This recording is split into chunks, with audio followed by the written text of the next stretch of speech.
ஹல்லேலூயா. கர்த்தருடைய பரிசுத்த நாமத்திற்கு மகிமை உண்டாவதாக.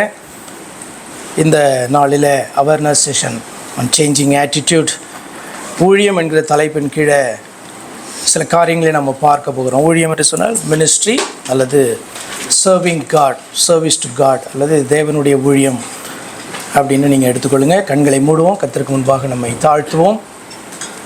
எங்கள் அன்பாய் நேசிக்கிற எங்கள் பரிசுத்த பிதாவே, எந்த ஒரு காரியமாக இருந்தாலும் விசேஷமாய் உம்முடைய காரியங்களிலே தெளிவுள்ள பிள்ளைகளாக நாங்கள் காணப்பட வேண்டும் என்று சொல்லி கர்த்தர் நீர் விரும்புகிறபடியினாலே சத்துருவினாலே எந்த விதத்திலும் வஞ்சிக்கப்படாதிருக்கும்படி நீர் உம்முடைய வார்த்தைகளை எங்களுக்கு நீர் தந்திருக்கிறீர். அதனுடைய விளக்கங்களை கர்த்தாவே நாங்கள் அறிந்து செயல்பட வேண்டும் என்று விரும்புகிறபடியினாலே இதை எங்களுக்கு ஆயத்தப்படுத்தி கொடுத்திருக்கிறீர். எங்களுக்கு பிரயோஜனம் உள்ளதாக மாறுவதாக. எதை குறித்தாவது தவறான சிந்தனை ஆண்டவரை பார்வை எங்களுக்கு இருக்குமானால் அதை நாங்கள் மாற்றிக்கொள்வதற்கு ஏதுவாக ஆண்டவரை இது அமைவதாக கர்த்தராகிய இயேசு கிறிஸ்துவை நாம் ஜெபிக்கிறோம் அருமை பிதாவே, ஆமென். ஹல்லேலூயா. ஸோ ஐடியா என்னன்னு உங்களுக்கு தெரியும். நம்முடைய சிந்தை அல்லது நோக்கம் ஒரு குறிப்பிட்ட சப்ஜெக்டை குறித்து தவறாக இருக்குமானால் அதை வேதத்தின் அடிப்படையில் மாற்றிக்கொள்ள வேண்டும் என்பது தான் ஊழியம்.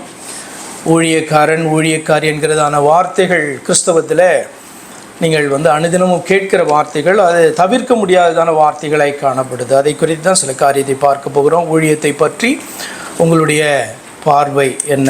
Attitude towards serving God. ஊழியக்காரர்களை பற்றி உங்களுடைய பார்வை என்ன? அல்லது ஒரு ஊழியனாக, ஊழியக்காரியாக ஊழியத்தை குறித்தும் உங்களை குறித்தும் உங்களுடைய பார்வை என்னவாக இருக்கிறது என்று சொல்லி நம்ம பார்க்க போகிறோம். ஏனென்று சொன்னால் உங்களுடைய ஊழியமும் ஊழியத்தை பற்றிய உங்களுடைய பார்வையும் நோக்கமும் வேதத்தின் அடிப்படையில் அது அமைய வேண்டும். அப்படின்னா தான் அது கர்த்தருக்கு செய்கிற ஊழியமாக இருக்கும். அப்போ தேவனுக்கு செய்யும் ஊழியம் என்பதனுடைய அர்த்தத்தை நம்ம புரிந்து கொள்ள வேண்டும். ஏன்னா ஊழியம் என்பது ஒரு சாதாரண வார்த்தை. ஊழியம் என்றால் வேலை என்று அர்த்தம். இந்த உலகத்தில் நம்ம வேலை செய்கிறோம். நம்முடைய தேவைக்காக அந்த வேலை அவசியமாக காணப்படுகிறது. அதே மாதிரி தேவனுக்கு செய்கிறதான சேவை அல்லது ஊழியம் என்பது தேவனாலே அழைக்கப்பட்டு அவருடைய பிள்ளைகளாக மாறின பின்பு எல்லாருடைய கடமையாகவும் அது மாறுகிறது. ஊழியம் என்கிற வார்த்தை பொதுவான வார்த்தையாக இருந்தாலும் வேதத்தின் அடிப்படையில் தேவனுக்கு செய்யும் ஊழியம் என்று சொல்கிறத நம்ம சரியாக புரிந்து கொள்ள வேண்டும். ஏனென்று சொன்னால் இப்போ உலகத்தில் நீங்கள் வேலைக்கு போகிறீங்க அப்படின்னு சொன்னால் ஒரு கான்ட்ராக்டோடு தான் போவோம்ல. சிலர்லாம் கான்ட்ராக்ட் சைன் பண்ணி போவாங்க. அல்லது உங்களுக்கு ஒரு வேலையை கொடுப்பாங்க அப்படின்னா வாய்மொழியாவது இதனை செய், இந்த பணத்தை நான் உனக்கு தரேன், இவ்வளோ நாட்கள் இந்த வேலை இப்படின்ட்டு பார்த்திங்கன்னா அவர்கள் சொல்லுவார்கள். நீங்களும் இவ்வளோ நாட்களில் முடிக்கிறேன் அப்படின்ட்டு சொல்லுவீங்க. இதுதான் பார்த்திங்கன்னா ஒரு உடன்படிக்கை, கான்ட்ராக்ட்.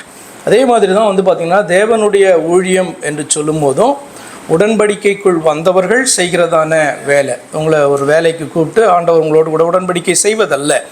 ஆனால் உடன்படிக்கைக்குட்பட்டவர்கள், அதாவது அவருடைய பிள்ளைகளாக மாறினதான அத்தனை பேரையும் ஆண்டவர் பார்த்திங்கன்னா இந்த வேலைக்கு வைக்கிறார். வானபடினாலும் ஒரு மிகப்பெரிய வித்தியாசம் காணப்படுது. ஏன்னா இந்த உலகத்தினுடைய வேலையில் உங்களுக்கு அந்த கான்ட்ராக்ட் ஒத்து வரல அப்படின்னு சொன்னால் நீங்கள் என்ன பண்ணுவீங்க? நெகோஷியேட் பண்ணுவீங்க. டேர்ம்ஸ் நெகோஷியேட் பண்ணலாம். ஒத்து வரலன்னா நீங்கள் என்ன பண்ணலாம்? வேறு ஒரு எஜமான இடத்துல வேலைக்கு போயிடலாம். ஆனால் இங்கே என்ன பிரச்சனை அப்படின்னா, இந்த கான்ட்ராக்ட் டேர்ம்ஸை நெகோஷியேட் பண்ணுறதே யார் தான்? நம்முடைய எஜமானாகிய தேவன். அது நமக்கு சில நேரத்தில் பிடிக்கல அப்படின்னு சொன்னால் சரி வேறு வேலையை தேடி போயிடலான்னா வேறு எஜமானே கிடையாது. இதில் ஒரே ஒரு காடு தான் இருக்கார். அவருக்கு மட்டும்தான் சேவை செய்ய வேண்டும். ஆனபடினாலே அவருடைய டேர்ம்ஸ் அண்ட் கண்டிஷன்ஸ் எனக்கு பிடிக்கவில்லை, அவரை நான் சேவிக்க விரும்பவில்லை என்று சொல்லி வேறொரு எஜமானை நம்மால் தேடி கண்டுபிடிக்க முடியாது. ஏனென்று சொன்னால் ஒரே தெய்வம் தான் உண்டு, அவர் தான் நம்முடைய எஜமான். ஆனபடினாலே நாம் அவருடைய டேர்ம்ஸு நமக்கு பிடிக்கிற மாதிரி நாம் என்ன பண்ணணும்? மாற்றிக்கொள்ள வேண்டும். ஏனென்று சொன்னால் இந்த உலகத்தினுடைய எஜமான் என்ன பண்ணுவான்? ரொம்ப டிமாண்ட் உனக்கு அதிகமாக காணப்படுதுன்னா கொஞ்சம் சேலரி இன்க்ரீஸ் பண்ணி கொடுப்பான், ஏதாவது நீ கேட்குறதான டேர்ம்ஸ்க்கு ஒத்து வருவான். ஆனால் இந்த எஜமான் என்ன பண்ண மாட்டார்? அவர் ஃபிக்ஸ் பண்ண டேர்ம்ஸை அவர் ஒருபோதும் மாற்றிக்கவும் மாட்டார். நீ மாறுறதுனா மாறு, இல்லைனா என்னை விட்டுடு. இதுதான் பார்த்திங்கன்னா இந்த தேவன் என்கிற எஜமானுடைய காரியமாக இருக்குது. இந்த வித்தியாசம் நமக்கு புரிய வேண்டும். அப்போ இந்த உலகத்தினுடைய அந்த ஊழியத்திற்கும் நம்முடைய தேவைக்காக செல்ஃபிஷ்னஸ்க்காக செய்கிறதான அந்த வேலைக்கும் அதை வேணும் போதெல்லாம் மாற்றிக்கொள்ளுகிறோம் என்கிற காரியத்திற்கும் தேவனுக்கு செய்கிறதான ஊழியத்திற்கும் மிகப்பெரிய வித்தியாசம் உண்டு. ஆனால் பேருக்கு வந்து பார்த்திங்கன்னா அதற்கு பேர் ஊழியம்தான். இப்போ தேவனுக்கு செய்கிறதான ஊழியம் என்பதனுடைய அர்த்தம் மிக தெளிவாக நமக்கு மனதில் புரிய வேண்டும். அதனுடைய பார்வை சரியாக இருக்க வேண்டும். தேவனுக்கு செய்கிறதான ஊழியத்தில் பலனை எதிர்பார்த்து செய்வது கிடையாது. இந்த உலகத்தில் நமக்கு வந்து பார்த்திங்கன்னா நம்ம எதிர்பார்க்குற பலன் கிடைக்கலன்னா நம்ம என்ன பண்ணுவோம், வேறு வேலையை தேட ஆரம்பித்து விடுவோம், அல்லது ஒரு சாட்டிஸ்ஃபேக்ஷன் இல்லாமல் அந்த வேலையை வேறு வழி இல்லைன்னா செய்து கொண்டிருப்போம். ஆனால் தேவனுக்கு செய்கிறதான ஊழியத்தில் பலனை எதிர்பார்த்து அந்த ஊழியத்தை செய்யக்கூடாது. பலன் உண்டு, ஆனால் வந்து பார்த்திங்கன்னா எதிர்பார்த்து செய்யக்கூடாது. வித்தியாசமாக இருக்குல்ல? தேவனுக்கு செய்கிற ஊழியத்தில் உங்களுக்கு நிச்சயமாக பலன் உண்டு, ஆனால் அந்த பலனை எஜமான் எப்போ தருவார், எப்படி தருவார்ன்றதையும் அவருடைய டேர்ம்ஸ் தான். ஆனபடினாலே எனக்கு இந்த பலனை நான் இப்போ செய்கிறபடினால் இப்பொழுது தர வேண்டும் என்று நீ எதிர்பார்த்தீர் என்று சொன்னால் அது வந்து பார்த்திங்கன்னா உங்களுக்காக அவர் தன்னை மாற்றிக்கொண்டு கொடுக்கிறவர் அல்ல. ஆனபடினால் ஒரு தெளிவாக ஒரு காரியம் புரிய வேண்டும். நம்ம எல்லாரும் ஊழியர்களாய் காணப்படுகிறபடினாலே நம்ம பலனை எதிர்பார்த்து இந்த காரியத்தை செய்கிற எண்ணம் இருந்ததென்றால் அதை நம்ம மாற்றிக்கொள்ள வேண்டும். அந்த பார்வை முதலாவது மாற வேண்டும். சில வசனங்களை உங்களுக்கு வாசிக்கிறேன். கூலிக்காக செய்கிறதான வேலையில் அவள் பிரியப்படுகிறது. உலகத்தில் எல்லாரும் கூலிக்கு தானே வேலை பண்ணுறோம். யார் யார் ஃப்ரீயாக வேலை பண்ணுறீங்க? யாரும் ஃப்ரீயாக வேலை பண்ண மாட்டீங்கல்ல? எங்கே நீங்கள் போய் என்ன வேலை பண்ணிங்கனாலும் கூலிக்காக தான் பண்ணுறோம். அதில் ஒரு சந்தேகமே கிடையாது. சம்பளம் கொடுக்கல அப்படின்னு சொன்னால் நீங்கள் கேட்பீங்க, டிமாண்ட் பண்ணுவீங்க. கூலிக்காக வேலை செய்கிறோம், எப்படிப்பட்ட வேலையாக இருந்தாலும். ஆனால் தேவனுக்கு செய்யும்போது கூலிக்காக நீங்கள் வேலை செய்வீர்கள் என்றால் அது தேவனுக்கு பிரியமில்லை என்று அவர் சொல்லுகிறார். மல்கியா 1:10 வசனம். உங்களில் எவன் கூலி இல்லாமல் கதவுகளை பூட்டுவான்? ஏன்னா ஆலயத்தினுடைய கதவுகளை வந்து பூட்டுகிறதை குறித்து பேசுகிறார். ஆலயத்தினுடைய கதவுகளை யார் பூட்டுவாங்க, யார் திறப்பாங்க, யார் ஆலயத்தை க்ளீன் பண்ணுவாங்க அந்த நாட்களில்? அது வந்து லேவியர்களுக்கும் ஆசாரியர்களுக்கும் வந்து கொடுக்கப்பட்டதான காரியம் ஒழிய மற்றவர்கள் அந்த காரியத்தை என்ன பண்ண முடியாது, செய்ய முடியாது. ஆனால் அவர்களை குறித்து ஆண்டவர் ஒரு காரியத்தை சொல்கிறாரு. நாட்கள் ஆகும் பொழுது அந்த வேலையை குறித்ததான அந்த பார்வையை அவர்களுக்கு மாறி இருந்தது. அப்போ சொல்கிறாரு, கூலி இல்லாமல் கதவுகளை எவன் பூட்டுவான்? என் பலிபீடத்தின் மேல் அக்கினியை கூலி இல்லாமல் கொளுத்தவும் மாட்டீர்கள். உங்கள் பேரில் எனக்கு பிரியமில்லை என்று சேனைகளின் கர்த்தர் சொல்லுகிறார். உங்கள் கைகளில் உள்ள காணிக்கை எனக்கு உகந்ததல்ல. இந்த வேலையை செய்யும்படியாக அவர்கள் அழைக்கப்பட்டு இருக்கிறார்கள். இன்னும் சொல்ல வேண்டுமானால் அழைக்கப்பட்டு பிரித்தெடுக்கப்பட்டு அவர்கள் பிரித்தெடுக்கப்பட்டிருக்கிற படியினாலே இந்த வேலைகளை செய்வது அவர்களுடைய கடமையாகிறது. ஆனால் நாட்கள் ஆகும் பொழுது பார்த்திங்கன்னா இந்த வேலையை செய்கிறதற்கு எனக்கு பலன் இல்லைன்னா நான் செய்ய மாட்டேன் அப்படின்றதான ஒரு எண்ணம் அவர்களுக்கு வர ஆரம்பித்த போது கர்த்தர் சொல்கிறாரு, எனக்கு அது பிரியம் இல்லை. நீ கூலி வேணும்னா நீ வெளியில் போய் செய்கிறதான வேலைகளுக்கு நீ எதிர்பார்க்கலாம். என்னிடத்துல செய்கிறதான எனக்காக செய்கிற வேலைக்கு கூலியை நீ எதிர்பார்ப்ப என்று சொன்னால் அது எனக்கு பிரியமில்லை என்று ஆண்டவர் சொல்லுகிறார். அதுதான் நமக்கும் கூலியை எதிர்பார்த்து பலனை எதிர்பார்த்து இந்த ஆண்டவருக்கு நீங்கள் வேலை செய்வீர்கள் என்று சொன்னால் ஆண்டவர் சொல்கிறாரு, எனக்கு அது பிரியமில்லை. இரண்டாவதாக, தேவனுக்கு செய்யும் ஊழியத்தை பலன் எதிர்பார்த்து ஒருபோதும் செய்யாதீர்கள். இந்த உலகத்தினுடைய எஜமானை குறித்து ஒரு காரியத்தை பேசி ஆண்டவர் அதன் மூலமாய் ஒரு காரியத்தை நமக்கு லூக்கா 17 கற்றுக் கொடுக்கிறார். அந்த ஊமையான காரியத்தை நீங்கள் பாருங்கள். 7வது வசனத்திலிருந்து, உங்களில் ஒருவனுடைய ஊழியக்காரன் உழுது அல்லது மந்தை மேய்த்து வயலிலிருந்து வரும்பொழுது எஜமான் அவனை நோக்கி, நீ முன்பு போய் சாப்பிட்டு வா என்று அவனுக்கு சொல்வானோ? நீ எனக்கு சாப்பாடு ஆயத்தம் பண்ணி அறை கட்டி கொண்டு நான் போஜனம் பண்ணுமளவும் எனக்கு ஊழியம் செய், அதன் பின் நீ புசித்து குடிக்கலாம் என்று அவனுக்கு சொல்லுவான் அல்லவா? தான் கட்டளையிட்டவைகளை அந்த ஊழியக்காரன் செய்ததற்காக, அதாவது ஒழுங்காக செய்ததற்காக அவனுக்கு உபசாரம் செய்வானோ?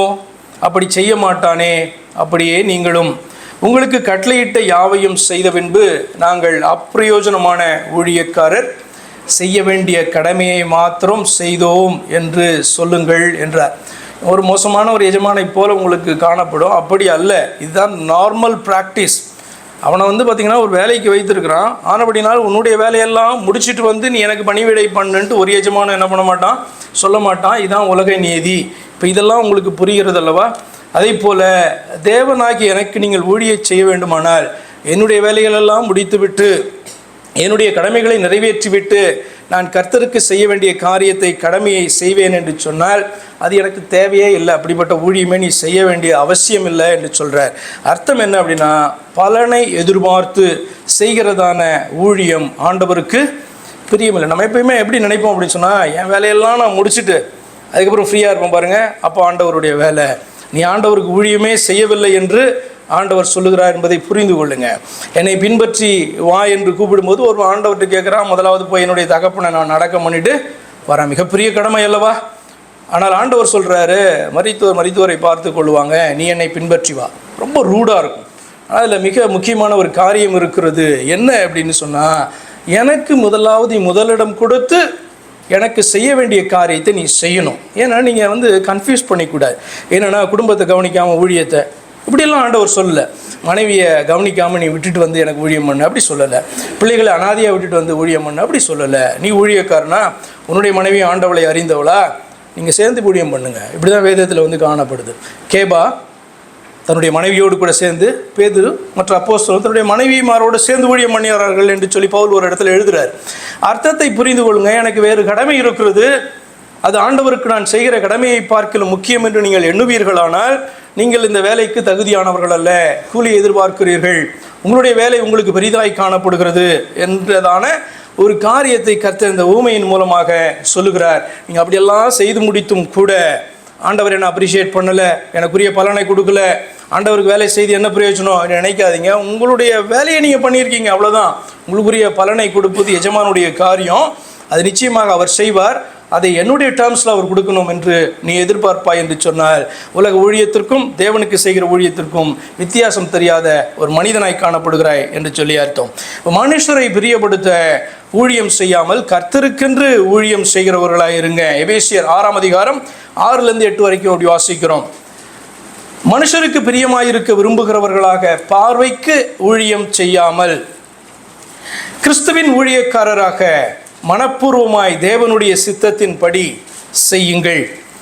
அடிமையானவனாலும் சுயாதீனமானவனாலும் அவனவன் செய்கிற நன்மையின்படியே கர்த்தரிடத்தில் பலனை அடைவான் என்று அறிந்து, பலன் உங்களுக்கு உண்டு. ஏனென்றால் நீங்கள் செய்கிற காரியம் மிக நன்மையான காரியம். ஆண்டவருக்கு செய்கிற ஊழியம் நன்மையான காரியம். பலன் உங்களுக்கு கிடைக்கும்னு தெரியும். ஆனால் ஆண்டவர் இப்படிப்பட்ட பலனை எனக்கு நான் செய்கிற ஊழியத்திற்காக தர வேண்டும் என்று எதிர்பார்க்காதீர்கள் என்பதுதான் முக்கியமான காரியம். 8ஆவது வசனம், அறிந்து மனுஷருக்கென்று ஊழியம் செய்யாமல் கர்த்தருக்கென்றே நல்மனதோடே ஊழியம் செய்யுங்கள். அப்போ ஆண்டவர் என்ன எதிர்பார்க்கிறார்? மனுஷரை பிரியப்படுத்த ஊழியம் பண்ணக்கூடாது. நிறைய ஊழியங்களில் நீங்கள் 80% அப்படி நீங்கள் பார்த்துட முடியும். உங்களை நீங்கள் ஆராய்ந்து பார்த்துக்கொள்ளுங்க. நானும் ஒரு விதத்தில் ஊழியக்காரன், நீங்களும் ஒரு விதத்தில் ஊழியக்காரர்கள். மனுஷரை பிரியப்படுத்துகிறதற்காக நம்முடைய ஊழியம், நம்முடைய செயல்பாடுகள் காணப்படுகிறதா? ஆண்டவர் சொல்கிறார், அப்படி நீ செய்யாதே. ஏனென்று சொன்னால் பலனை உனக்கு அந்த மனுஷன் கொடுக்கறது இல்லை. உன்னை என்ன பண்ணுவான்? இன்றைக்கி பாராட்டிட்டு போயிடுவான். இப்போ நீங்கள் நல்லா வேலை செஞ்சீங்கன்னா நல்லா வேலை பண்ணுறீங்க, வெரி குட் அப்படின்ட்டு நான் என்ன பண்ணுவேன், உங்களுடைய பாஸ்ட்டாக நான் சொல்லிட்டு போயிடுவேன். ஆனால் என்னால் உங்களுக்கு என்ன பலன் கிடைக்க போகிறது? நீங்கள் தேவனுக்கு ஊழியம் செய்வீர்களானால் தேவனிடத்திலிருந்து உடனே உங்களுக்கு பாராட்டு ஒருவேளை கிடைக்காம இருக்கலாம். உண்மையான பலன் தேவனிடத்தில் இருந்து தான் வரும் என்பது உங்களுக்கு தெரிய வேண்டும். ஆனபடினாலே மனுஷருக்கென்று நீங்கள் என்ன பண்ணக்கூடாது, ஊழியம் பண்ணாதீங்க. தேவனுக்கென்று பண்ணுகிற ஊழியம் என்று சொன்னால் இந்த எபேசியர் 6:6-8 சொல்லுகிறது, அது கிறிஸ்துவுக்கு செய்கிற ஊழியம்.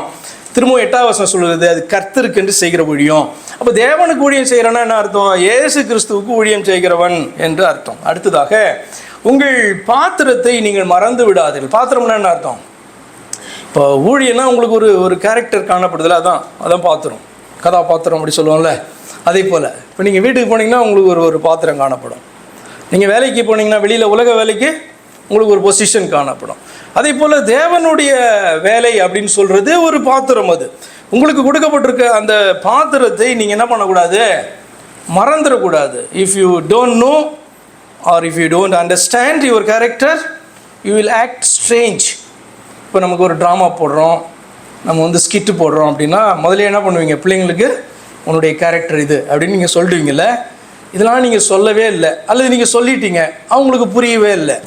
அதுக்கப்புறம் நீங்கள் பார்க்குறதான அந்த ஸ்கிட்டில் எப்படி இருக்கும், அவங்க ரொம்ப ஸ்ட்ரேஞ்சாக வித்தியாசமாக ஆக்ட் பண்ண ஆரம்பிச்சிருவாங்க. அதே போல் ஊழியம் என்பது வந்து பார்த்திங்கன்னா நமக்கு கொடுத்துருக்கிறதான ஆண்டவர் கொடுத்துருக்கிறத ஒரு பாத்திரம். அந்த பாத்திரத்தை நம்ம மறந்துட்டோம்னு வச்சுக்கோங்களேன், நம்ம ஒரு மாதிரி வித்தியாசமாக ஆக்ட் பண்ண ஆரம்பிச்சிருவோம்.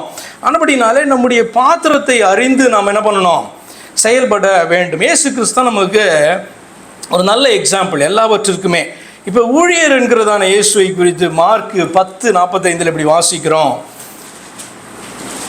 மார்க் 10:45, மனுஷகுமாரனும் ஊழியம் கொள்ளும்படி வராமல் ஊழியம் செய்யவும் அநேகரை மீட்கும் பொருளாக தம்முடைய ஜீவனை கொடுக்கவும் வந்தார்.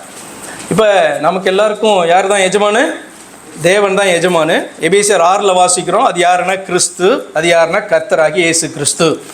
தேவனுக்கு செய்கிற ஊழியம்னா இயேசு கிறிஸ்துவுக்கு செய்கிற ஊழியம்னு அர்த்தம். அப்போ நம்முடைய எஜமான் அவர். ஆனால் அவர் வந்து பார்த்திங்கன்னா இந்த பூமியில் மனிதனாக வெளிப்பட்டு இருக்கும்போது அந்த காரியத்தை குறித்து அவர் பேசும்போது, நான் இங்கே வந்து ஊழியம் கொள்ளும்படி உங்களிடத்துலேருந்து ஊழியத்தை வாங்குறதுக்கு வரல, நான் உங்களுக்கு ஊழியம் செய்யும்படியாக வந்தேன். இப்போ இவர் பூமியில் மனிதனாக காணப்பட்டு ஊழியம் செய்கிற அந்த நாட்களில் எங்கேயாவது ஒரு நான் தான் தேவன் அப்படின்ட்டு சொன்னதை பார்த்துருக்கீங்களா? நீங்கள் சொன்னதை பார்த்துருக்கவே மாட்டீங்க. ஏன்னா அவர் என்ன கேரக்டர், என்னவா செயல்படுறாரு அப்படின்றத ஒருபோதும் அவர் மறக்கலை.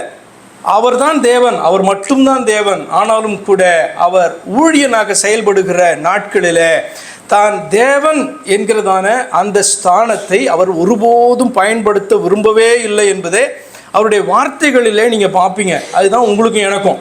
எனக்கு வந்து பார்த்திங்கன்னா நிறைய பொசிஷன்ஸ் காணப்படலாம், வித்தியாசமான பொசிஷன்ஸ் காணப்படலாம். ஆனால் ஊழியன் என்று சொல்லி வரும்பொழுது எனக்கு வந்து பார்த்திங்கன்னா ஒரு தெளிவு காணப்படணும். நான் யார் அப்படின்ற ஒரு தெளிவு எனக்கு காணப்படலை அப்படின்னு சொன்னால் நான் கன்ஃபியூஸ் பண்ணிக்குவேன். வேலையில் எப்படி நடந்துக்கிறோனோ அது மாதிரி இங்கே நடந்துக்குவேன், என் குடும்பத்தில் எப்படி நடந்துக்கிறோனோ அந்த மாதிரி சபைக்குள்ளே நடந்துக்குவேன். அப்போ அதே மாதிரி வந்து பார்த்திங்கன்னா தேவனுடைய சமூகத்தில் நிற்கும் போதும் நான் அதை மாதிரி என்ன பண்ணுவேன், நடந்துக்குவேன். இப்போ தாவீதுக்கு ராஜா அப்படின்ற ஒரு ஸ்தானம் இருக்கிறது. அவனுடைய சிங்காசனத்தில் வீட்டு இருக்கும்போது நியாயம் விசாரிக்கும் பொழுது அவனுடைய அதிகாரம் எப்படி என்று அவனுக்கு தெரியும்.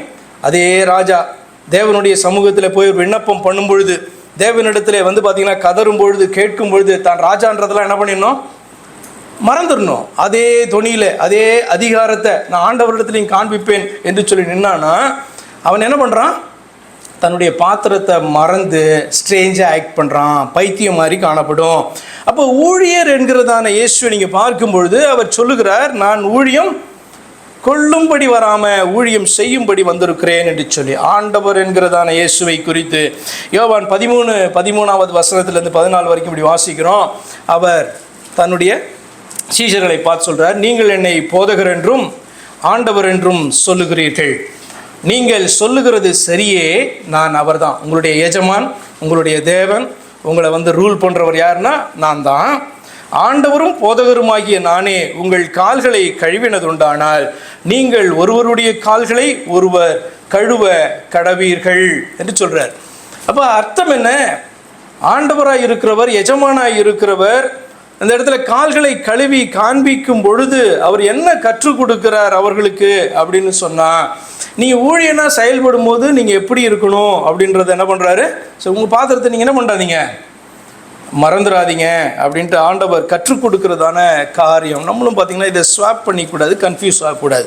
தேவ ஊழியனாக உங்களுக்கு கொடுக்கப்பட்டிருக்கிற அதிகாரம், அதே நேரத்தில் தேவ ஊழியனாக உங்களிடத்தில் எதிர்பார்க்கப்படுகிற அர்ப்பணிப்பு ஆகிய இவைகளுடைய வித்தியாசத்தை புரியாமல் குழப்பிக்கொள்ளக்கூடாது. தேவ ஊழியனாக உங்களுக்கு அதிகாரம் கொடுக்கப்பட்டிருக்கும்.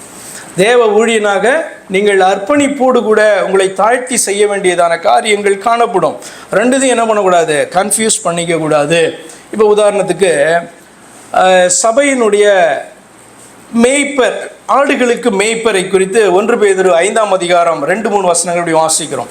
ஆடுகளுக்கு மேய்ப்பர், சபைகளுக்கு மேய்ப்பனாய் காணப்படுகிறவர்களை குறித்து, உங்களிடத்தில் உள்ள தேவனுடைய மந்தையை நீங்கள் மேய்த்து கட்டாயமாய் அல்ல மனப்பூர்வமாயும் அவலட்சணமான ஆதாயத்திற்காக அல்ல உற்சாக மனதோடும் சுதந்திரத்தை இருமாப்பாய் ஆளுகிறவர்களாக அல்ல, மந்தைக்கு மாதிரிகளாகவும் கண்காணிப்பு செய்யுங்கள் என்று சொல்லி சபைகளை நடத்துகிறதான மேய்ப்பர்களுக்கு சொல்லப்படுகிற ஒரு ஆலோசனை. அவர்கள் ஆடுகளுடைய மேய்ப்பனாக செயல்படுகிறார்கள். அவைகளை அவர்கள் மேய்க்க வேண்டும், பராமரிக்க வேண்டும், மனப்பூர்வமாய் அந்த காரியத்தை செய்ய வேண்டும். தங்களுடைய சுய லாபத்திற்காக, ஆதாயத்திற்காக செய்யக்கூடாது, உற்சாகமாக செய்ய வேண்டும். எனக்கு பெரிய அதிகாரம் காணப்படுகிறதுன்னு சொல்லி இருமாப்பாக அந்த காரியத்தை செய்கிற ஆளுகிறவர்களாக காணப்படக்கூடாது, மாதிரிகளாக காணப்பட்டு கண்காணிப்பு செய்ய வேண்டும் என்று சொல்லப்பட்டிருக்கு. இது சபையினுடைய மேய்ப்பனுக்கு சொல்லப்படுகிறதான காரியம். இந்த சபையினுடைய மேய்ப்பன் பார்த்தீங்கன்னா அந்த ஆடுகளுக்கு ஊழியனாகவும் அவன் காணப்படுவான். இது மத்தேயு 23:11 நீங்கள் ஆண்டவராய் இயேசு கிறிஸ்து சொல்கிற வார்த்தையில் நீங்கள் வாசிக்க முடியும். மத்தேயு 23:11, உங்களில் பெரியவனாய் இருக்கிறவன் உங்களுக்கு ஊழியக்காரனாய் இருக்க கடவன். உங்களில் பெரியவன் ஒருத்தன் காணப்படுறான் அப்படின்னு சொன்னால் அவன் உங்களுக்கு ஊழியக்காரனாக இருக்க வேண்டும். அப்படின்னா என்ன அர்த்தம்? ஆடுகளுக்கு மேய்ப்பன் என்கிறதான ஒரு ஊழியம் உண்டு. அந்த ஊழியத்தை செய்யும் போது எஜமான் யாரு? சபையினுடைய பிள்ளைகள் கிடையாது, தேவன் எஜமான். அதே நேரத்தில் அந்த மேய்ப்பன் ஆடுகளுக்கு ஊழியனாக செயல்படும் பொழுது அந்த ஆடுகளெல்லாம் அவனுக்கு எஜமானம் ஆயிடுதுன்னு அர்த்தம் கிடையாது. ஆனால் ஆண்டவர் என்ன சொல்லி கொடுக்குறாருன்னா, அவனுடைய அந்த பாத்திரத்தினுடைய இன்னொரு பக்கத்தை சொல்லி கொடுக்குறாரு. அவன் சபையினுடைய ஜனங்களுக்கு என்ன பண்ணணும்? ஊழியம் செய்கிறவனாக அவன் காணப்பட வேண்டும். அது அர்த்தம் புரியுதா? இப்போ நான் உங்களுடைய கால்களை கழுவுவதற்கு கடமைப்பட்டு இருக்கிறேன், உங்களுக்கு ஊழியம் செய்கிறதற்கு கடமைப்பட்டு இருக்கிறேன். ஆனால் பார்த்தீங்கன்னா உங்களுடைய கால்களை கழுவுகிற கடமை மட்டும்தான் எனக்கு இருக்குது அப்படின்னு நீங்கள் நினச்சாலும் சரி, நான் நினச்சாலும் சரி, நான் எப்படி உங்களுடைய பார்த்தீங்கன்னா கடிந்து கொண்டு உங்களை திருத்த முடியும்? புரியுதா நான் சொல்கிறது? அப்போ உங்களை கடிந்து கொண்டு தலையில் ஒரு குட்டு குட்டி இது சரியில்லை, இந்த வழி சரியில்லைன்னு திருத்துகிறதான ஒரு காரியமும் காணப்படுது. அதில் அதிகாரம் நிறைந்து இருக்கிறது. அதே நேரத்தில் உங்களுடைய கால்களை கழுவுவது என்று சொல்லும்பொழுது உங்களுக்கு ஊழியம் இறங்கி உங்களுக்கு ஊழியம் செய்கிற ஒரு காரியத்தை குறிக்கிறது. அது உங்களுக்கு புரிய வேண்டும். என்னவென்று சொன்னால், இவர் கால் கழுவுகிற வேலை மட்டும்தான் இவருக்கு கொடுத்துருக்காங்க ஆண்டவர் அப்படின்னு நினச்சிங்கன்னா, நீங்கள் என்னுடைய போதனைகளை நான் உங்களுடைய தலையிலே குட்டு வைத்து சொல்லிக் கொடுக்குற காரியங்களை ஒருபோதும் நீங்கள் ஏற்றுக்கொள்ளவே மாட்டீங்க. என்ன நினைப்பீங்க? இவருடைய ரோல் என்ன? என்னுடைய காலை கழுவுறது தான் இவருடைய ரோலு. இவருடைய ரோல் என்ன அப்படின்னு சொன்னால், வரணும், போதிக்கணும், முடிஞ்சோடனே இந்த கார்பெட்டெல்லாம் ரோல் பண்ணி எடுத்து சுருட்டி வச்சு அதெல்லாம் கொண்டு போய் வெளியில் வைக்கிறதான ரோல் இவருடைய ரோலு அப்படின்னு மட்டும் நீங்கள் நினைப்பீங்க. அப்படி தானே? அப்போ எனக்கு ரெண்டு பக்கம் இருக்கிறது. என்ன அப்படின்னு சொன்னால், உங்களுடைய மேய்ப்பனாக ஒரு ரோல் காணப்படுது, அதே நேரத்தில் ஆடுகளாகிய உங்களுக்கு ஊழியம் செய்கிறதான ஒரு ரோல் காணப்படுது. அதில் எனக்கும் கன்ஃபியூஷன் இருக்கக்கூடாது, உங்களுக்கும் கன்ஃபியூஷன் இருக்கக்கூடாது. அப்போ பாத்திரத்தை உணர்ந்தவர்களாக செயல்பட வேண்டும் என்பது முக்கியம். ஊழியர்களை தோற்றத்தை வைத்து தீர்ப்பு செய்யாதிருங்கள். You will completely be deceived. ஊழியக்காரர்களுடைய தோற்றத்தை வைத்து நீங்கள் அவர்களை ஒருபோதும் பார்த்தீங்கன்னா நீங்கள் கணக்கு போடாதீங்க. அப்படின்னா நீங்கள் நிச்சயமாக நீங்கள் தவறுவீர்கள். யோவான் 7:24 ஆண்டவர் இப்படி சொன்னார், தோற்றத்தின்படி தீர்ப்பு செய்யாமல் நீதியின்படி தீர்ப்பு செய்யுங்கள் அப்படின்னு சொல்கிறார். இப்போ அவருடைய தோற்றத்தை பார்த்து என்ன பண்ணுறாங்க? இயேசுவானவரை தீர்ப்பு செய்கிறபடியினால்தான், அவரை நிதானிக்கிறபடினால் அநேகர் என்ன பண்ணாங்க அந்த நாட்களில்? இயேசுவானவரை ஏற்றுக்கொள்ளவே முடியல. அதுக்கு காரணம் என்ன? அவர்கள் யாரை தான் இது வரைக்கும் பார்த்துருக்காங்க ஊழியக்காரரா? அவர்கள் ஊழியக்காரராக பரிசேயர்களையும் வேத பிரமாணகர்களையும், அதாவது வேத பாரகர்கள் என்று சொல்லுவோம்னே, அவர்களையும் பிரதான ஆசாரியர்களையும் இப்படிப்பட்டவர்களே தான் ஊழியக்காரர்களை என்ன பண்ணியிருக்காங்க இது வரைக்கும் பார்த்துருக்காங்க. இயேசுவானவர் ஊழியம் பண்ணும்போது ரொம்ப வித்தியாசமாக இருக்கு. வேதத்திலே வாசிப்பீங்க, இவர் வேத பாரகரை போல் போதியாமல் என்ன பண்ணுறாராம்? அதிகாரத்தோடு போதிக்கிறார் இப்படின்னு அவங்களே சொல்கிறாங்க. அப்போ காரணம் என்ன அப்படின்னு சொன்னால், இயேசுவானவருடைய தோற்றம் வித்தியாசமாக இருக்குது, இயேசுவானவருடைய பேச்சு வித்தியாசமாக இருக்குது. ஆனபடினாலே இவ்வளவு நாட்கள் நாம் பார்த்ததான ஊழியனை போல இந்த ஊழியன் இல்லை என்று சொல்லி இயேசுவானவர் அநேகராலே நிராகரிக்கப்பட்டார். என்ன நம்ம கற்றுக்கொள்கிறோம்? நமக்கு ஊழியர்கள் என்று சொன்னாலே ஒரு பார்வை, ஒரு தோற்றம் இருக்கும் அல்லவா? அந்த தோற்றத்தின் அடிப்படையில் நீங்கள் ஊழியக்காரர்களை, ஏன்னா வேதத்தில் அப்படிலாம் சொல்லவே இல்லை. தேவனுடைய வார்த்தையை பேசுகிறானா, தேவனுக்கு ஊழியம் செய்கிறானா என்று நீங்கள் வேதத்தின் அடிப்படையில் ஆராய வேண்டுமே ஒழிய ஒருவனுடைய தோற்றத்தை கொண்டு நீங்கள் ஆராய்வீர்களானால் அன்றைக்கு இயேசுவானவரே மிஸ் பண்ணிட்டாங்க ஜனங்க. ஆண்டவர் சுட்டி காண்பிக்கிறாரு, தோற்றத்தின்படி தீர்ப்பு செய்யாதீங்க, நீதியின்படி தீர்ப்பு செய்யுங்கள் என்று சொல்லி. 2 கொரிந்தியர் புஸ்தகம் 10ஆம் அதிகாரம் 7வது வசனத்தில் பவுல் இப்படி எழுதுகிறார், வெளி தோற்றத்தின்படி பார்க்கிறீர்களோ, ஒருவன் தன்னை கிறிஸ்துவுக்குரியவன் என்று நம்பினால் தான் கிறிஸ்துவுக்குள்ளவனாய் இருக்கிறது போல நாங்களும் கிறிஸ்துவுக்குரியவர்கள் என்று அவன் தன்னில் தானே சிந்திக்க கடவன் என்று சொல்லி எழுதுறார். அப்போ இயேசுவானவருக்கு இந்த பிரச்சனை காணப்பட்டது, அவருடைய அப்போஸ்தலருக்கு இந்த பிரச்சனை காணப்பட்டது. என்னன்னா, வெளி தோற்றத்தின்படி பார்க்கிறார்கள். இவர்களுடைய ஊழியம் நம்ம தொடர்ந்து பார்த்து கொண்டு வருகிற ஊழியர்களைப் போல இல்லையே என்னும் பொழுது அவர்களால் ஏற்றுக்கொள்ள முடியவில்லை. அவர்கள் சொல்லுகிறார்கள், வெளி தோற்றத்தின்படி பார்க்காதீங்க, கிறிஸ்துவுக்குரியவன் என்று நீங்கள் எண்ணினால் உங்களுக்கு தெரியும் நான் கிறிஸ்துவை குறித்து பேசுகிறேனா, நானும் கிறிஸ்துவுக்குரியவனா என்று தெரியும் என்று சொல்லி ஆராய்ந்து பார்க்க சொல்லுகிறார்கள். Some believe all are minister, some believe none are minister. இந்த நாளில் காணப்படுகிறதான ஒரு கிறிஸ்தவர்களுக்குள்ளே காணப்படுகிறதான ஒரு எண்ணம் என்ன தெரியுமா? ஒன்று, எல்லாரையும் கிறிஸ்தவருடைய ஊழியக்காரர், தேவ ஊழியக்காரர்கள் என்று நம்புகிறதான ஒரு பக்கம். இன்னொரு பக்கம், ஒருத்தனும் சரி கிடையாது, யாருமே கிறிஸ்தவ ஊழியக்காரர்கள் என்று சொல்லுகிற ஒருவரும் சரி கிடையாது என்று சொல்லுகிற இன்னொரு கூட்டம். இவர்களும் வஞ்சிக்கப்பட்டவர்கள், அவர்களும் வஞ்சிக்கப்பட்டவர்கள். திரும்பவும் சொல்லுகிறேன், வேதத்தின் அடிப்படையில் ஆராய்ந்து பாருங்கள். இவன் தேவனுக்கு ஊழியம் செய்கிறவனா, இவன் தேவனுக்கு ஊழியம் செய்கிறேன் என்று சொல்லி ஏமாற்றுகிறவனா என்று சொல்லி ஆராய்ந்து பாருங்க. எல்லாரையும் நம்பாதீங்க, ஒருவனையே நம்ப மாட்டேன் என்று சொல்லியும் இருக்காதீர்கள், ஏமாந்து போய் விடுவீர்கள். தேவனுக்கு ஊழியம் செய்வதாக எண்ணி மிக வைராக்கியமாக பிசாசுக்கு ஊழியம் செய்கிறவர்கள் உண்டு. சில வசனங்களை நான் வாசித்து முடிக்கிறேன், நம்முடைய பார்வைகள் எல்லாம் மாற்றிக்கொள்ள வேண்டும் என்பதற்காக. யோவான் 16ஆம் அதிகாரம் 2வது வசனத்தில் இப்படி நம்ம வாசிக்கிறோம், அவர்கள் உங்களை ஜெப ஆலயங்களுக்கு புறம்பாக்குவார்கள், மேலும் உங்களை கொலை செய்கிறவன் தான் தேவனுக்கு தொண்டு செய்கிறவன் என்று நினைக்கும் காலம் வரும். ஆண்டவர் சொல்றாரு, உங்களை ஜெப ஆலயங்களுக்கு புறம்பாக்குவார்கள். சர்ச்சில் இருந்து உங்களை என்ன பண்ணுவாங்க? விலைக்கு வைப்பாங்க. நீங்கள் உண்மையான இயேசுவை அறிந்து அவரை நீங்கள் ஏற்றுக்கொண்டீர்கள் என்றால் நீங்கள் போகிற சபைகளிலிருந்து விலக்கப்பட முடியும். நீங்கள் காணப்படுகிறதான உங்களுடைய அந்த கிராமங்களிலிருந்து கூட விலக்கப்பட முடியும். எப்போ தெரியுமா? கிராமம் முழுசும் பார்த்தீங்க அப்படின்னு சொன்னால் ஒரே தெய்வத்தை ஒரே கட்டுப்பாட்டுக்குள்ளே அப்படி கிராமம் காணப்படும் பொழுது நீங்கள் நான் இயேசு கிறிஸ்துவை ஏற்றுக்கொண்டிருக்கிறேன், இவர் தான் உங்கள் வேதத்திலே சொல்லுகிற, நம்முடைய வேதத்திலே சொல்லுகிற, உங்களுடைய வேதத்திலே சொல்லுகிற மெய்யான தெய்வம் என்று சொல்லும் பொழுது ஏற்றுக்கொள்ள முடியாதபடி அவருடைய நாமத்திற்கென்று ஜெபாலயத்திலிருந்து புறம்பாக்கப்படுவதை நீங்கள் பார்ப்பீர்கள். அதை பண்ணிட்டு ரொம்ப சந்தோஷப்படுவாங்க. என்ன தெரியுமா சந்தோஷப்படுவாங்க? நாங்கள் இந்த பரலோகத்தின் தெய்வத்திற்காக இந்த காரியத்தை நாங்கள் செய்தோம். இயேசு கிறிஸ்துவை உண்மையாய் பின்பற்றுகிறவர்களை புறம்பாக்கி போட்டு நாங்கள் இந்த கிறிஸ்துவுக்காகவே இந்த காரியத்தை செய்தோம் என்று சொல்லி எண்ணுகிறதான கூட்டம் காணப்படும் என்று ஆண்டவர் சொன்னார். இது தொடர்ந்து காணப்பட்டு கொண்டுதான் இருக்கிறது. அப்போ யாருக்கோ பிசாசுக்கு செய்கிறேன்னு அல்ல, தேவனுக்கு செய்கிறதா நினைத்து கொண்டு உண்மையாய் தேவனை அறிந்தவர்களை புறம்பாக்கி போடுகிறதும் கொலை செய்கிறதுமான காரியத்தை பார்த்தீங்கன்னா நீங்கள் பார்ப்பீர்கள். அப்படிப்பட்ட காலம் வரும் என்றார். அந்த காலமெல்லாம் வந்தது, இன்னும் கடந்து போய் இன்னும் பார்த்தீங்கன்னா அந்த காலத்துக்குள்ளே தான் நம்ம காணப்படுகிறோம். நீங்கள் உண்மையான தெய்வத்தை நீங்கள் அறிந்து ஏற்று அவருக்கு சாட்சியாக இருக்கும் பொழுது நீங்கள் புறம்பாக்கப்படுவீர்கள் என்கிற காரியம். லூக்கா 23:34 ஆண்டவராகிய இயேசு கிறிஸ்து சிலுவையில் காணப்படும் போது ஒரு வார்த்தையை சொன்னார்.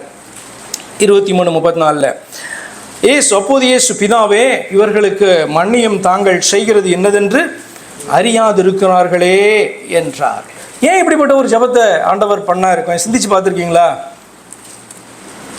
இவர்கள் செய்கிறது என்னதென்று அறியாதிருக்கிற. ஏன் தெரியுமா? இந்த உலகத்தில் யார்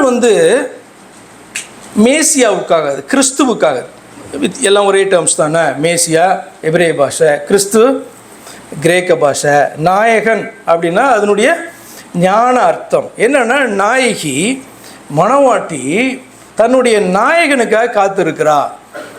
அப்போ கிறிஸ்துவுக்காய் மேசியாவுக்காய் காத்திருக்கிற கூட்டம் யார் அப்படின்னு சொன்னால், அந்த நாட்களில் உலகத்தின் ஜனங்கள் எல்லாரும் அல்ல. யாரை ஆண்டவர் தெரிந்து கொண்டு அவர்களை உடன்படிக்கைக்குள்ளே கொண்டு அவர்களை பலுகி பெருகச் செய்து அவர்களுக்கு இந்த வேத வாக்கியங்களை கொடுத்தாரோ அவர்கள்தான் கிறிஸ்துவுக்காக மேசியாவுக்காக, தங்களை மணவாட்டிகள் என்று எண்ணி தங்களுடைய நாயகனுக்காக காத்திருந்தார்கள். அப்படி அந்த நாயகன் வந்தபோதோ அந்த நாயகனையே பிடிச்சு என்ன பண்ணுறாங்க?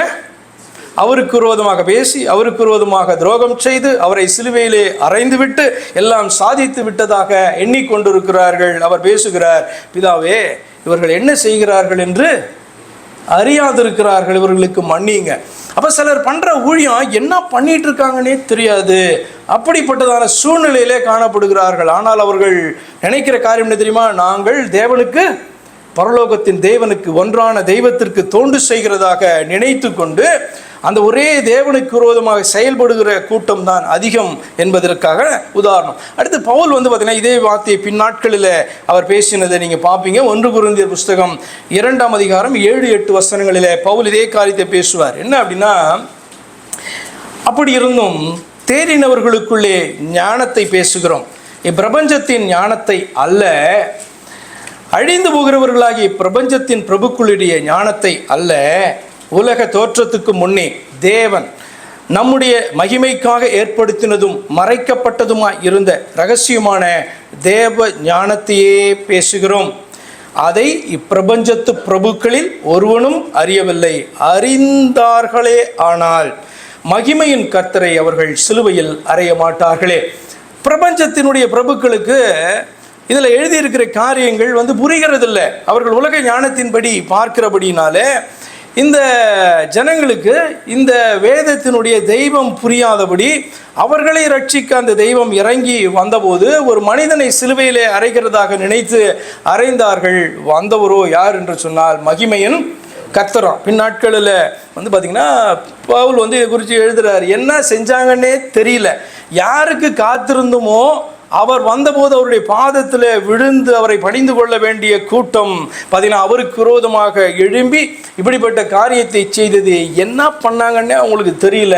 ஞானமற்ற, உலக ஞானத்தினால் நிரம்பிய ஆனால் வேத ஞானமற்றதான ஒரு கூட்டமாய் காணப்பட்டார்கள் என்று எழுதுகிறார். அப்போ தேவனுக்கு ஊழியம் செய்வதாக எண்ணி மிக வைராக்கியம் பாராட்டி பிசாசுக்கு ஊழியம் பண்ண முடியும். கடைசி வரைக்கும் அது தெரியாமையே அந்த மனுஷனை செத்து போகவும் முடியும். அப்போ இந்த வசனங்களை நீங்கள் வாசிக்கும் போது உங்களுக்கு ஒரு தெளிவான பார்வை உண்டாக வேண்டும். ஊழியம்னா என்ன, தேவனுக்கு செய்கிற ஊழியம்னா என்ன, நான் தேவனுடைய ஊழியம் என்ன அப்படின்னு நான் சொல்லிக்கிட்டேன் அப்படின்னா, நீங்கள் சொல்லிக்கிட்டீங்கன்னா உங்களுக்கு பார்த்தீங்கன்னா தேவனுடைய ஊழியம் என்கிறதை குறித்த பார்வையும், தேவனுடைய ஊழியக்காரினா என்ன அப்படின்ற பார்வையும் உங்களுக்கு முதலாவது சரியா இருக்கா? அப்படி இருந்தால் தான் நீங்கள் மற்றவர்களை நிதானிக்கிற காரியத்தையும் சரியா நிதானிப்பீங்க. இல்லை அப்படின்னு சொன்னால் யாரை பார்த்தாலும் ஃப்ராடுன்னு சொல்லுவீங்க, இல்லைனா யாரை பார்த்தாலும் என்ன பண்ணுவீங்க, நம்புவீங்க. அவங்களுடைய வாயிலேருந்து வர்ற வார்த்தையெல்லாம் அப்படியே தேவனுடைய வாயிலேருந்து வர்ற வார்த்தையை போல உங்களுக்கு காணப்படும். இல்லை என்று சொன்னால் தேவனுடைய வார்த்தையே பேசினாலும் இவன் பிசாசனுடைய வார்த்தையை பேசுகிறான் அப்படின்னு சொல்லிட்டு என்ன பண்ணுவீங்க, தள்ளிட்டு போயிட்டே இருப்பீங்க. அப்போ இந்த பார்வை நமக்கு மாறட்டும். ஏன்னா உலகத்தின் பார்வை கிறிஸ்தவத்திற்குள்ளே அதிகமாய் வந்திருக்கிறபடினாலே எதை குறித்தும் ஒரு தெளிவான பார்வை இல்லை. ஆனபடினால்தான் பார்த்தீங்கன்னா awareness session changing your attitude இந்த தலைப்பின்களை உங்களோடு கூட பேசுவதற்கு ஆண்டவர் என்னை ஏவினபடினால் நான் பேசுகிறேன். கண்களை மூடுவோம். எங்களை அன்பாய் நேசிக்கிறேன் எங்கள் பரிசுத்த பிதாவே, இந்த அருமையான வேளையிலும் ஊழியம், தேவனுக்கு செய்கிறதான ஊழியம் எங்களை குறித்து அநேக காரியங்களை வேதத்தில் நீர் எழுதி வைத்திருக்கிறீர். சிலவற்றை இந்த நாளிலே எங்களுக்கு முன்பாய் கொண்டு வந்து ஒரு உணர்வுள்ள இருதயமுள்ள ஜனங்களாக, தெளிந்த பார்வை உள்ளவர்களாக, உண்மையான ஊழியம் இன்னதென்று அறிந்து கர்த்தாவே நாங்கள் செயல்படுவதற்கும் உம்மை சேவிக்கிறதற்கும் எங்களுக்கு உதவி செய்வீராக. மனுஷருடைய பார்வைக்காக செய்த காலங்கள் மறைந்து தேவன் என்னை பார்க்கிறார் என்ற உணர்வோடு கூட ஊழியம் செய்கிறதற்கு ஆண்டவரே உம்முடைய பிள்ளைகளுக்கு உதவி செய்வீராக. அதற்குரிய பலனை ஏற்ற காலத்திலே ஆண்டவர் நீ தருகிறபடினாலே உம் கரத்திலே எங்களை எல்லாம் தாழ்த்தி ஒப்புக் கொடுக்கிறோம். கர்த்தராகிய இயேசு கிறிஸ்துவின் நாமத்தில் ஜெபிக்கிறோம் அருமை பிதாவே, ஆமென்.